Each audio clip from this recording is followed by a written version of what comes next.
Welcome back, everyone. I know in August I was really doubtful that we would make it to September garden tour, and we were so close to not making it. In the first week of September, we had, I think, 4 or 5 days where we hit about 35 degrees, and I was so nervous that the season was going to be over, but we pulled through, and the rest of September has been beautiful, minus some pest issues. I've had a terrible time with 2 new pests. I'll show you what I'm dealing with back here in the garden, but with that, I've had to harvest a bunch of things early and really, I guess, make a game plan for next year how I'm going to do things differently. So I'll show you guys what's going on in the garden. A lot of the spots are bare because I've had to be really aggressive about my pest and disease issues that have been creeping up. But yeah, I'll show you what's going on in here. I'm definitely making some changes too as far as my fall planting plan. So lots of changes happening. Let's dive in. For those of you that are new here, I'll give you a quick overview of how my garden is set up before we get into the details.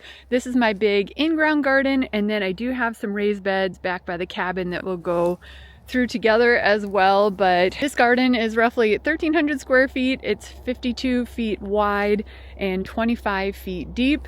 My rows are about 3 foot wide, and then I have 1 foot wide walking paths, which proved to be a mistake. It's much too crowded for my taste, so if I were to do it again, I would probably go with a 2 foot wide walking path. You can see here with the green beans and then to the carrots. It's really challenging to work in there. So next garden that I'll be doing, which is going to be quite the ordeal because we are building our forever home about half a mile back that way, which means this whole garden will be moving. So stay tuned on that, but I'm just taking lots and lots of notes so that hopefully that'll be my 4th garden. I've been gardening for, gosh, maybe close to 20 years now, and that will be perfection. I hope we'll have it well dialed in by then. And everyone asks about my fencing. This is electric poultry netting. I absolutely love it. It keeps all the critters out, including deer, believe it or not, even though this isn't super high. I'll link this in the description if you're interested. And I don't think I've ever talked about my watering system before, and I get questions about it. So let's go ahead and talk about that too now that it's visible since this row is empty. I just use an overhead sprinkler, and even though I'm not a big fan of overhead watering, it can, increase disease issues and that type of a thing. For me, it's fine because I hardly ever use it. I think the last time I turned that on was June. We've gotten so much rain here, it's just a non-issue. I pretty much just do it in the spring when I'm trying to help things germinate, so it works for me. So let's start over here in my Brassica section. This is where I'm learning a lot about my pest pressure and just what works well for me throughout our short growing season. So these 3 rows are all brassicas minus my lonely zucchini plant. I'll go through that one in a second, but what you're going to notice is a stark difference from my spring garden tours in that I have a ton of cabbage worm damage. So these are my fall plantings of cabbages, and they have just gotten destroyed. And so that's been a big bummer. I've been trying to keep up with picking off the worms and everything, but I just can't keep up. And what's interesting is in the spring I had 0 damage. So I think next year I'm just going to scrap the fall planting and just do extra in the spring, and then we can just avoid the pest issues altogether, hopefully. And that'll definitely work because I still have 2 large cabbage heads from my spring planting, and these guys are doing largely fine. There's some little holes in there, but I would say they're generally unblemished. So I think that's what I'll plan on doing next year. Just keep a couple large heads going for a fall harvest and just scrap the fresh plantings that the worms love. And then I think the same story goes for the broccoli. The broccoli did incredible in the spring. I had 18 plants, and I left a lot of them in place for all of these side shoots, which are still going super strong. Some of them are getting away from me and starting to bloom because I'm just not keeping up on harvesting, but all these side shoots have just been absolutely awesome. So I'm a huge fan of leaving them in place for that. And my fall plantings that I popped in here and over here, they're just not cutting it. And the couple fall plantings that did get a little bit bigger, you can see we're just starting to get head development here. They got totally eaten by the cabbage worms. So I think I'm gonna just keep it simple, not do a fall planting of broccoli either, and just stick with the side shoots because clearly I'm getting way more broccoli that way. And then that's just going to save so much time for me on starting new seedlings and all of that. And as you can tell, I do a lot of companion planting flowers. So my favorite is the marigolds. I'm definitely going to be upping my production of those next year because the nasturtiums, they're just so massive and they took forever to bloom. I don't think I started to see blooms until August, which is, you know, our season is almost over by then. So I think I'm going to scratch the nasturtiums. The marigolds are just doing awesome. I also love calendula, but I largely pulled most of that out already. I still have one remaining calendula back here, but it's looking pretty rough. So it just hasn't really stuck it out in the season. But I do love calendula for just a companion planting flower. It's a great way to bring in pollinators and deter pests, but calendula is just so great and soothing for your skin. So I love to infuse it into my body care products like my tallow balm. I do have a YouTube video showing how I make that, so I'll link it in the description if you're interested. What else is going on in here? I do have some little kohlrabis, and these guys aren't looking so great either. I just feel like the fall plantings of the brassicas have overall been a pretty big flop. These are my radishes. These guys are looking better. I'm hoping that these will pull through. I also did a fall planting of basil, but these guys got hit with the frost. They definitely experienced some frost nips, so it's slowly starting to come back. But interestingly, my basil that I planted next to the house, that did not get frost nipped. So I'm thinking for a fall planting next to the house where it has a little bit more protection might be a better route to go with our unpredictable Minnesota weather. Okay, what else? So these guys are doing incredibly well. I have my kale plants. I have 6 of them here. This is the Arun F1 kale, and it is just beautiful. I absolutely love this kale. It's tender, so we actually just ate it for a salad last night, and it's good that way. It also holds up really well in soups and stews and quiches. It also freezes really well, so we're gonna pack away a lot of this in the freezer, frozen. I don't blanch it or anything. And the other thing you're going to notice is there is 0 cabbage worm damage. So this variety seems to resist them very well. So huge fan of those. And then look over here. This is pretty much my best Brussels sprouts ever. They're about as tall as I am, and I'm 5'7". So they are just looking beautiful. I've been harvesting the sprouts underneath along the base. So on the bottom, they're gone, but up here, we still have quite a few left to harvest all the way up. So that is really coming together. I'm super excited about these. And if you saw my earlier garden tours, you might remember that my 2 other Brussels sprouts were here, and the ants were underground digging tunnels and totally disturbed the roots and killed them, which was super sad. But I was able to get them under control. And then I planted some dill here, which is looking awesome for some last final rounds of pickles.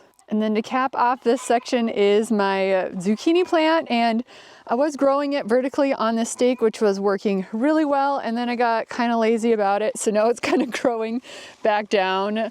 I don't know, at this point, I'm just kind of letting it go, but we're still getting zucchinis on here. It's really been a good zucchini year. I didn't, thankfully, get the squash vine borer. That's been such a blessing. All right, let's move on to the tomatoes. But before we get to the tomato row, I want to show you something fun that I've been playing around with is the celery. I just came through with a knife and cut them, you know, about an inch above the surface there, and it's all coming back. So I think I'll get a second harvest out of the celery, which has been such a fun surprise. Celery is a pretty new plant for me. I think this is the 3rd year that I've grown it, and it freeze dries super well. I love to use it all throughout the winter time. All right, let's talk tomatoes. I feel like they have been the hot topic of the year in the Midwest, maybe other locations as well, as far as ripening. They've been so late to ripen, but we're finally getting there. Better late than never.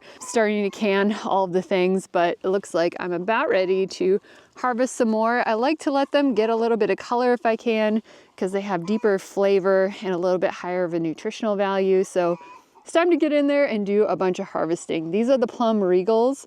Absolutely love this variety. They're pretty blight resistant, which is so great. At our last homestead, we had a ton of blight issues in the soil, And so that's where I found this variety, and it's been doing really well out here as well, until I started to notice some like foliage discoloration on the top, which kind of looks like blight, which seemed kind of weird to me since blight usually starts from the bottom up.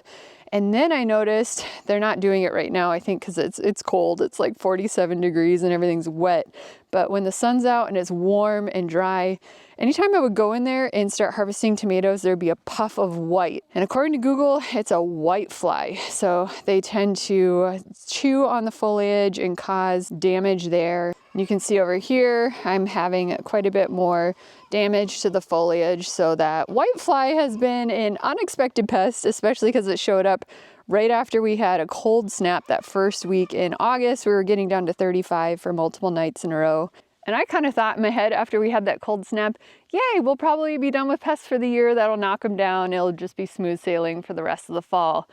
Wrong. Apparently, I don't know, that brought out the white flies. And so Google told me to do like a insecticidal soap. So I diluted down some dish soap and I've been spraying the plants, and I don't know, maybe it's reduced them a little bit, but they're still there and causing some damage. But at this point, I'm still getting tomatoes. They're still ripening, but I'm definitely going to dispose of my plants. I don't want to compost them just to reduce the risk of anything carrying over to next year.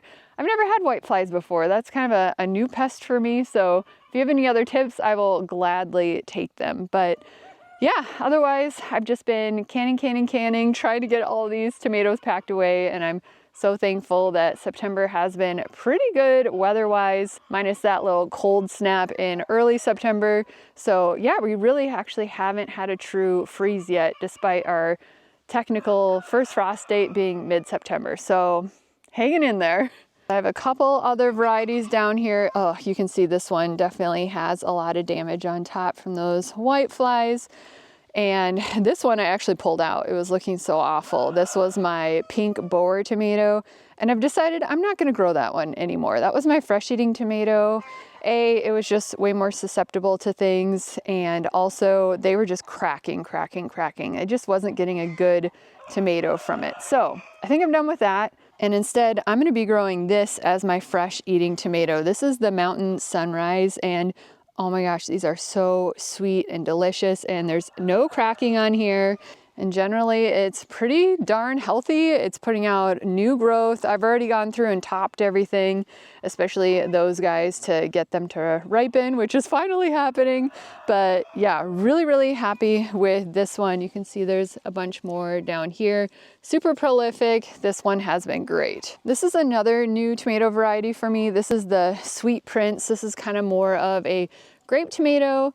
And I haven't been as impressed with this one. It just seems like it's not as prolific. You can see there's just not a ton of fruit on there. We have a couple tomatoes there, but I think I won't be growing this one again because my tried and true, this is the Mountain Vineyard F1.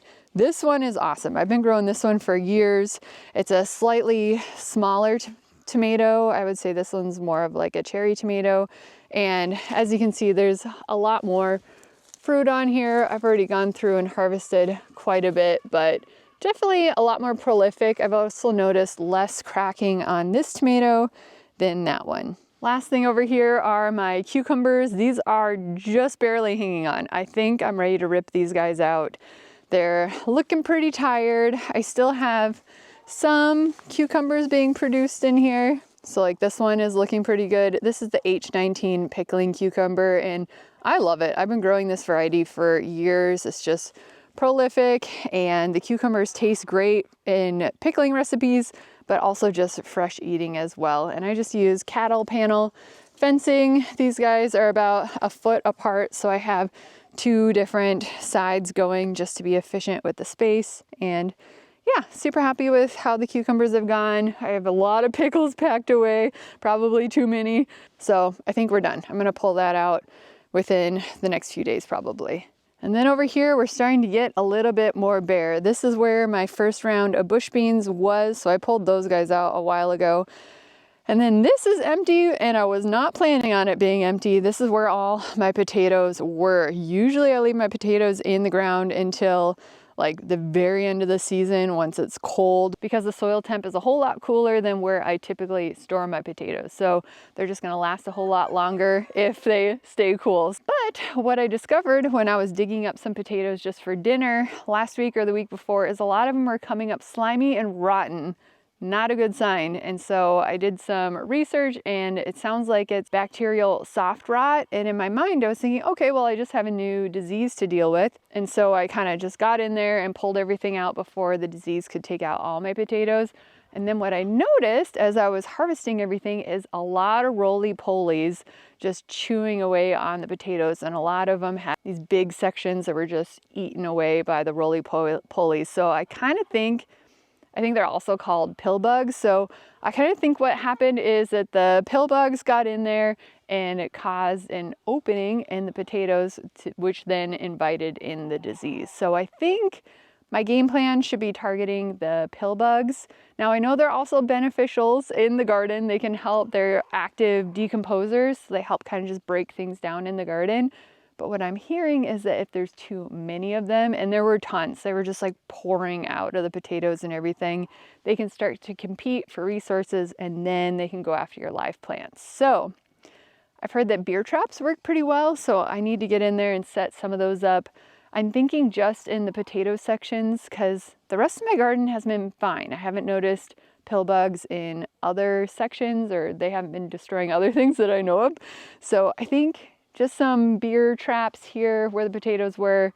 I'm hoping that'll be enough, but I would love to hear your thoughts. And then sad story number 2 is something that I haven't fully uncovered yet, but some of the carrots that I have dug up have also are showing signs of that bacterial soft rot, like they're coming up super mushy. I don't know, we can try and dig one up together and see what we get in here. Somebody used to give me a great tip to push it in first before you pull up. We'll see if that'll work. My soil is just so heavy and compacted. I think that's part of the problem too. I just don't get good drainage in my soil. And, okay, that didn't work. We're gonna have to get a shovel. All right, let's give this a go. See if we can kind of loosen things up a little bit. All right, let's see what we got here. Well, that is a goofy carrot. Often you'll see this forking if you have heavy soil. It just like hits a rock or compacted soil and it'll split. So I don't know, let's see. This one's not looking so good. Yeah, so you can see up here right in front of my thumb, it's all super mushy in there. So this one's been affected and needs to be disposed of. So that's been a super bummer. I think also part of my game plan for that bacterial soft rot is to maybe be more sparing with my mulch. I'm a huge fan of mulch. You probably noticed all my walking paths have wood chips. I love wood chips for the walking paths. I'm still gonna do that, but I usually do heavy mulch with organic straw around my plants, which I think is great in terms of, you know, limiting weed growth. I have very few weeds. There's still some weeds, but much less than I would have to deal with otherwise. But with having heavy clay soil and living in a very wet climate, like I mentioned earlier, I never basically have to water my garden because it's always raining. I think for these root crops like the potatoes and the carrots, maybe I shouldn't be mulching. So I'd love to hear your thoughts on that as well. But yeah, hopefully this week I can pull all these carrots out before more of them suffer the same fate. It's gonna be kind of tricky to stay up on the garden and food preservation going forward because yesterday one of our dogs, Tucker, had knee surgery. So he had a TPLO on his other knee. If you've been following me for a while, or if you saw my video about where I've been when I had to take a 3-month break off of YouTube, it was partially because he had that TPLO surgery on his right knee, and then now his left one has blown out already 6 months later, and he just had the surgery yesterday. So Ryan's sitting with him. He needs basically 24-hour supervision.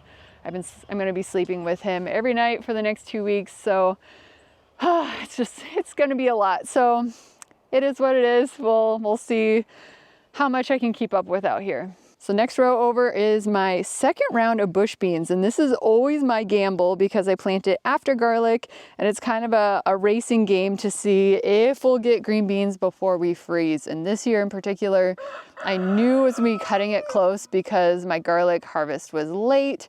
because the weather has just been so odd this year. And so we were really on the line, but my goodness, I think we might be able to get some harvest out of here. So within a couple of days, these will be ready to pick. So love it. This is 3 different rows of bush beans, and this is going to be a lot of beans. I already harvested quite a bit with the first round. So I don't know, this is probably not necessary, but whatever, we did it.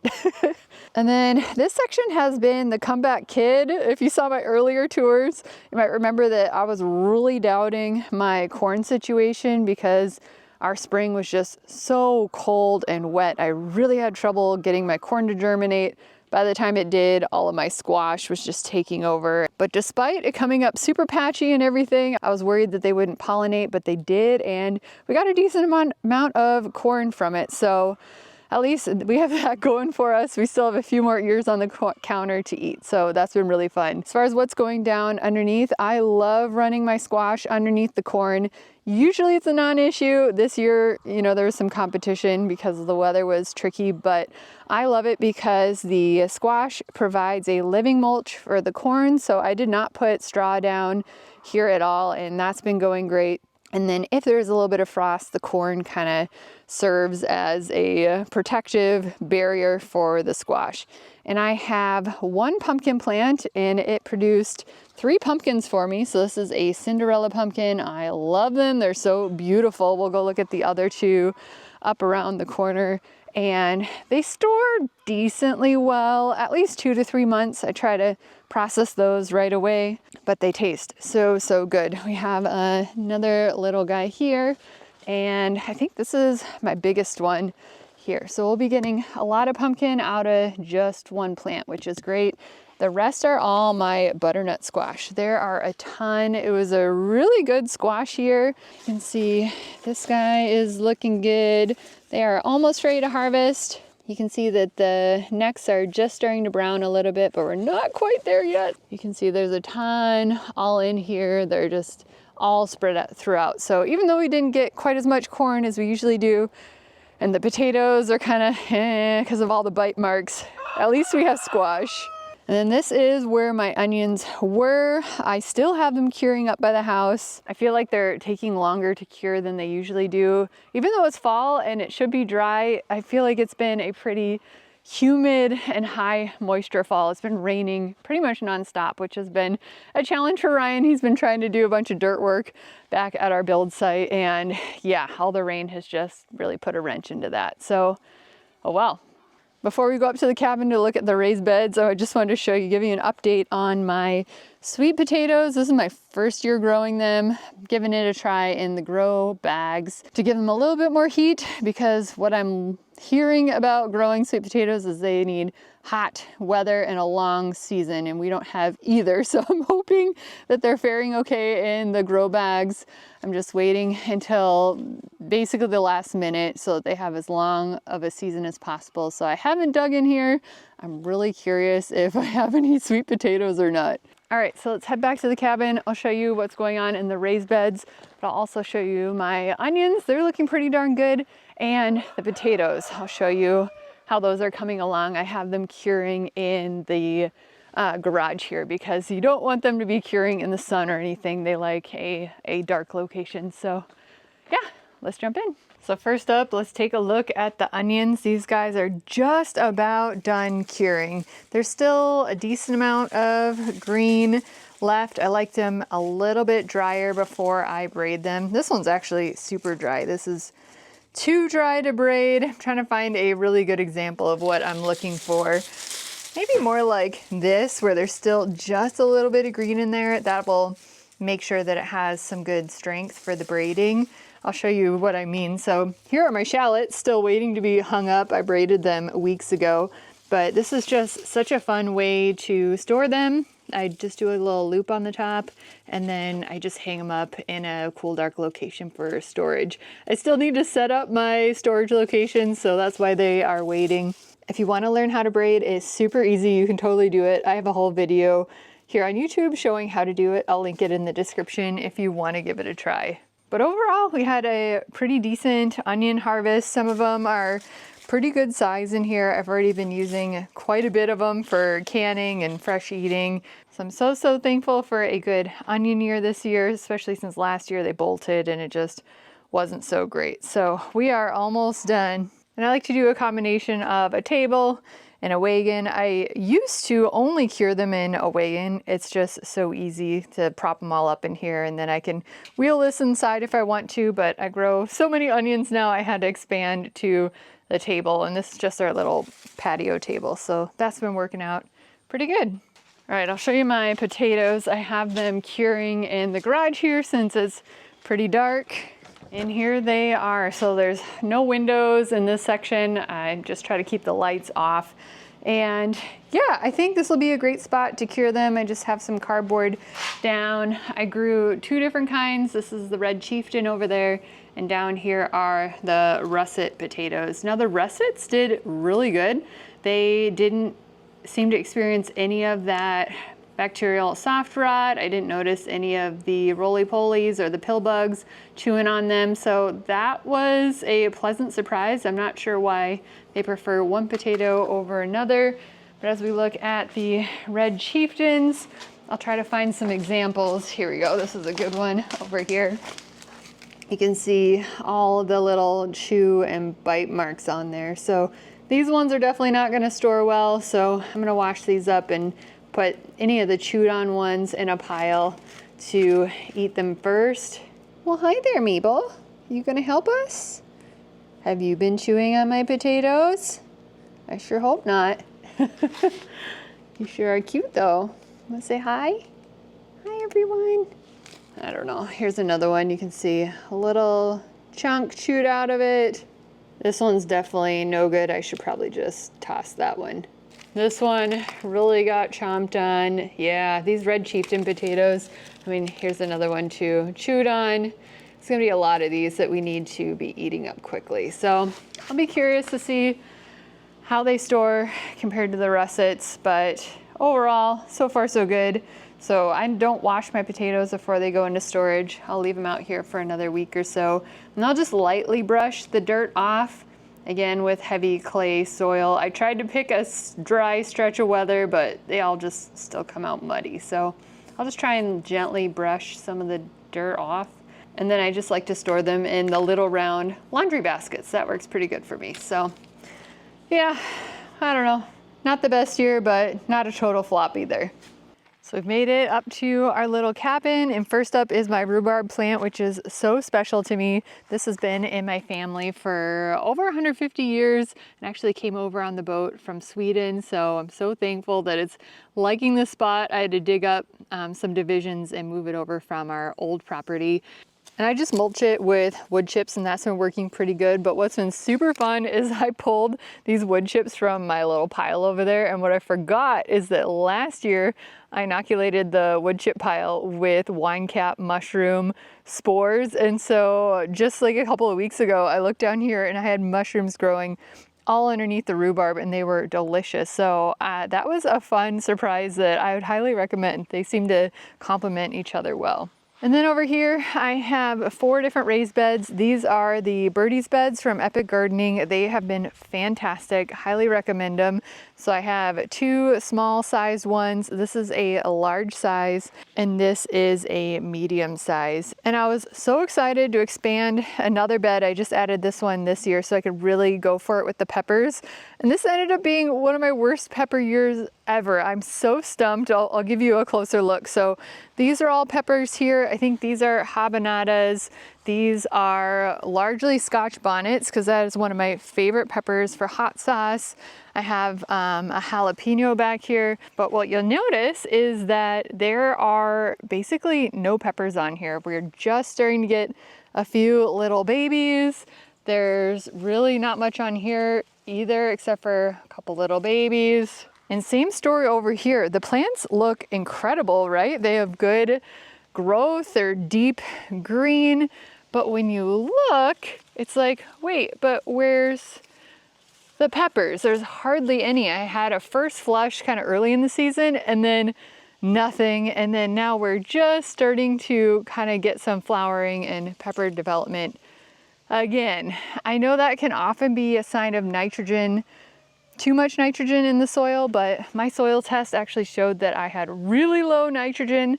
I added some blood meal, but I don't think I added enough to like go the opposite direction. So I'm kind of stumped on the whole pepper situation.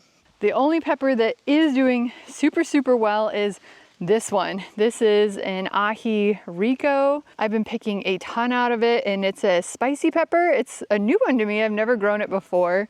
Here's a ripe one, so you can see they get to be a red color, and man, that's about all I'm using right now for hot sauce because everything else has just been such a flop. So I don't know, the ají rico is really happy here, but everyone else is just not having a good time. And then for an experiment, since in my back garden, as you saw, carrots are just a big struggle back here.